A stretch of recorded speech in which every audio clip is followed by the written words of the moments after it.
learners, konnichiwa, kembali lagi di Wagomo Japanese Class bareng aku, Manda. Kyou wa shiawase desu ne? Nah, kalau pola kalimat kayak gitu sih pasti teman-teman udah ngerti ya, udah paham banget ya. Dan berarti kalian udah dapat kosakata baru nih. Ada kata kyou yang artinya adalah hari ini. Kemudian ada shiawase. Nah, shiawase ini artinya adalah bahagia. Langsung kalian tambahin ya ke kamus personal kalian. Dan di belakangnya tadi ada kata ne ya. Kata ne ini sendiri sebenarnya kalau dalam bahasa Indonesia tuh artinya sama dengan ya. Kayak gitu guys. Jadi ini bisa berarti banyak juga, tentatif ya guys. Jadi banyak banget makna dari ne ini tergantung dari intonasinya. Bisa jadi ne ini artinya adalah meminta konfirmasi atau persetujuan dari lawan bicaranya. Bisa juga ne ini kayak ngeceng-cengin si lawan bicara guys. Jadi kayak ngeceng-cengin kata-katanya si lawan bicara gitu. Pokoknya itu semua tergantung dari intonasi si pembicaranya. Mungkin kalau dijelasinnya kayak gini kalian kurang paham sih ya secara teori kayak gini. Nanti bakalan aku contohin pakai ekspresi, pakai video ya, bareng dengan Hikaru pastinya. Ntar bakal aku upload di tiktok.com. Jangan lupa buat di follow dulu TikTok kita itu di JClassID. Oke guys. Nah, di video kali ini guys, aku akan menjelaskan sama teman-teman semua, kita akan sharing tentang penggunaan kata sifat dalam sebuah kalimat, pastinya dalam bahasa Jepang ya.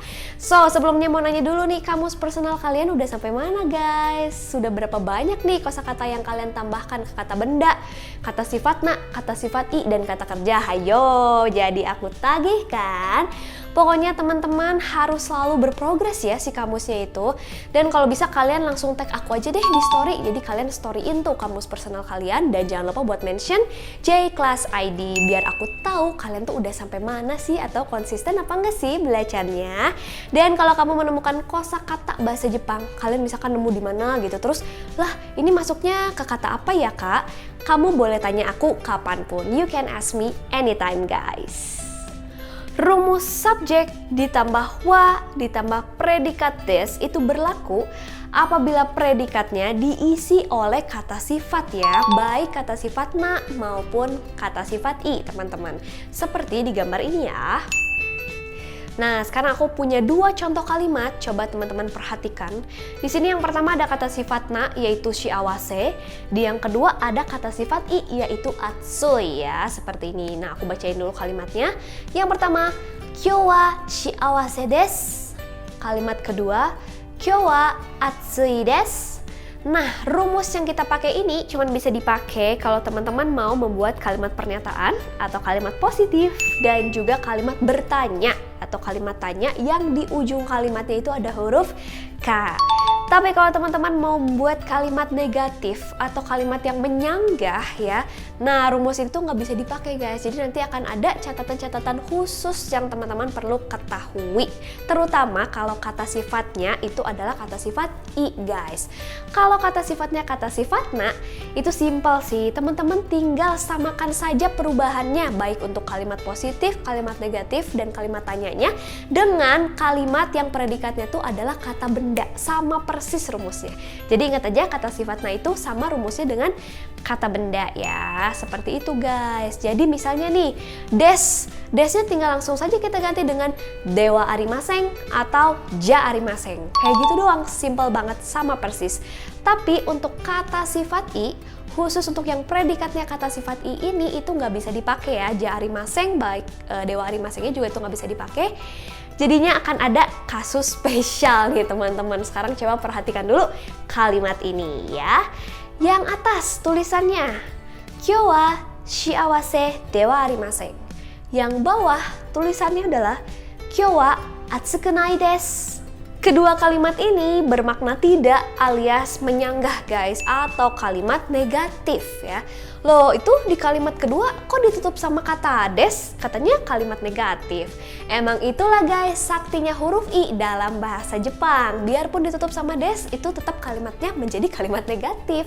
Dan itulah juga yang menjadi alasan kenapa kita pisahin menjadi dua golongan, yaitu kata sifat na dan kata sifat i, karena memang perubahannya pun berbeda guys. Intinya yang perlu teman-teman garis bawahi atau perlu kalian catat adalah perubahan partikel penanda predikat untuk kata sifat na dan untuk kata benda itu rumusnya sama.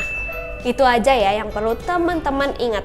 Jadi misalnya untuk des aja ya, desnya tinggal kita rubah saja menjadi deska untuk kalimat tanya, dan untuk kalimat negatifnya jadi ja arimaseng, begitu ya. Untuk bentuk lampau menjadi deshita, kalimat tanya lampau deshtaka, dan untuk kalimat negatif lampau ja arimaseng deshita. Kayak gitu guys, sesimpel itu. Nah, untuk kata sifat i gimana Kak? Untuk kata sifat i, kita cukup utak-atik aja sih huruf i-nya guys, sesimpel itu kok.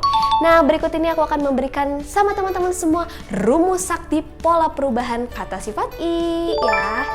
Nih, pakai kalimat ya, aku bakalan nge-share sama teman-teman biar lebih paham. Silakan kalian perhatikan kalimat-kalimat berikut. Yang pertama, untuk bentuk positif, kyou wa atsui desu. Untuk positif lampau, kyou wa atsukatta desu. Untuk kalimat tanya, kyou wa atsui desu ka? Untuk kalimat negatif, kyou wa atsukunai desu. Untuk kalimat negatif lampau, kyou wa atsuku nakatta desu. Seperti itu. Perhatikan huruf i-nya. Untuk bentuk positif, i-nya tetap seperti itu ya teman-teman, jadi nggak diapa-apain. Tapi untuk bentuk positif lampau, i-nya berubah menjadi kata. Bener kan? Nah, kemudian di paling belakangnya itu ada des yang disitu berfungsi sebagai penanda predikat teman-teman. Jadi des ini tetap disertakan juga di situ ya. Berikutnya untuk kalimat tanya itu gampang banget, tinggal kalian tambahkan huruf K setelah des. Ini seperti materi yang pernah kita bahas sebelumnya, yaitu tentang kalimat positif, kalimat negatif, kalimat bertanya, dan bentuk lampau dalam bahasa Jepang. Kalian bisa kepoin ya. Nah, terus jadinya bentuknya menjadi deska. Bisa teman-teman lihat sendiri kan, jadi deska. Ini pun berlaku untuk bentuk negatif atau pertanyaan negatif teman-teman. Jadi kalian bisa pakainya atsui desu ka? Atau enggak atsukunai desu ka? Seperti itu guys. Nah, selanjutnya juga aku akan bahas tentang bentuk T ya. Bentuk T ini bisa disebut sebagai bentuk lanjutan atau yang artinya adalah dan, seperti itu. Sebenarnya bentuk T ini bakal kita bahas di bulan ketiga sih, tapi anggap aja sekarang kita belajar dikit-dikit dulu ya. Materi tentang kalimat positif, kalimat negatif, kalimat tanya, dan bentuk lampau pun kan sudah aku kasih dari sekarang ya teman-teman, jadi sambil kita jalan sedikit-sedikit. So, bentuk T untuk kata sifat ini kita anggap saja sebagai spoiler supaya nanti kalian makin gampang belajarnya ya. Oke guys? Jadi kalau untuk gabungin dua kata benda itu kan rumusnya dibalik ya teman-teman. Jadi kata benda dua, kemudian kata benda satu, dan diikat oleh partikel no di tengah-tengahnya. Nah, kemudian kalau untuk menggabungkan kata sifat na dengan kata benda itu gimana? Caranya adalah tinggal kata sifat na, kemudian kata benda.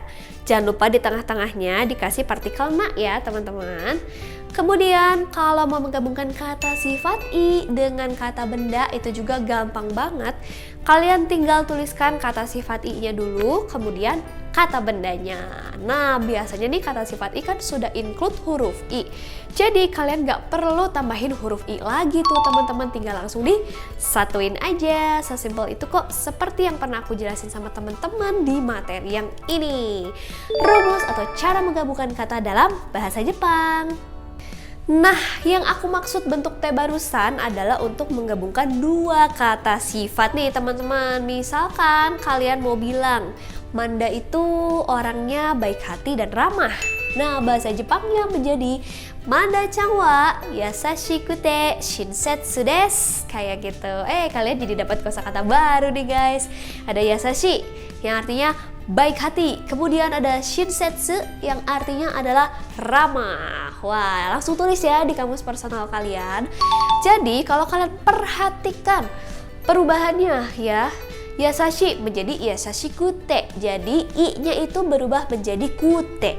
Itu kalau kata sifat i atau kata sifat satu yang mau kalian tonjolkan di depan guys. Nah, kalau misalkan mau dibalik, boleh nggak? Misalkan Manda itu orangnya ramah dan baik hati, jadi ramahnya duluan di depan. Boleh-boleh aja guys, kalimatnya menjadi seperti ini. Manda-chan wa shinsetsu de yasashi desu. Kayak gitu guys.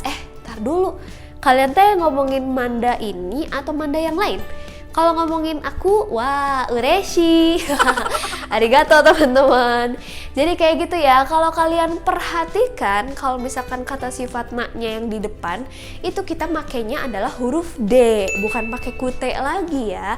Dan huruf D di sini itu fungsinya bukan sebagai partikel, tetapi sebagai kata hubung ya guys, ingat-ingat. Gimana? Sudah mulai paham kan seberapa sakti sih huruf I dalam bahasa Jepang? Jadi kita sekarang belajarnya pelan-pelan aja ya teman-teman. Yang jelas, kedepannya juga kalian bakalan menemui berbagai macam metamorfosis huruf I ya. Bentuk-bentuk huruf I yang benar-benar macam-macam banget guys. Bisa jadi kute, bisa jadi kata, terus bisa jadi kunai, bisa jadi kunakata, dan lain sebagainya. Masih banyak lagi loh kedepannya. Daripada kalian makin pusing, Manda punya sebuah cara buat kalian refreshing sambil belajar nih. Kalian mampir aja ke playlist kita yang ini guys, J Sketsa. Buat yang belum tahu, jadi di J Sketsa ini kita belajar sambil ngakak, sambil guling-guling, tapi materi tetap masuk dong pastinya ke otak. Kayak gitu guys, jadi jangan lupa buat ditonton ya playlistnya.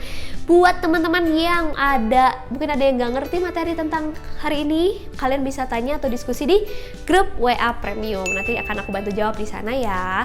Dan makasih buat teman-teman yang sudah menonton video ini dari awal sampai selesai. Pastikan kamu like, komen, dan juga share video ini ke teman-teman kalian yang lagi belajar bahasa Jepang. Dan yang paling penting, jangan lupa subscribe supaya aku makin semangat ngajarin bahasa Jepang buat kamu-kamu guys. Kalau gitu kita akan ketemu lagi di video berikutnya. Aku Manda, arigato, ganbatte minasan, bye bye.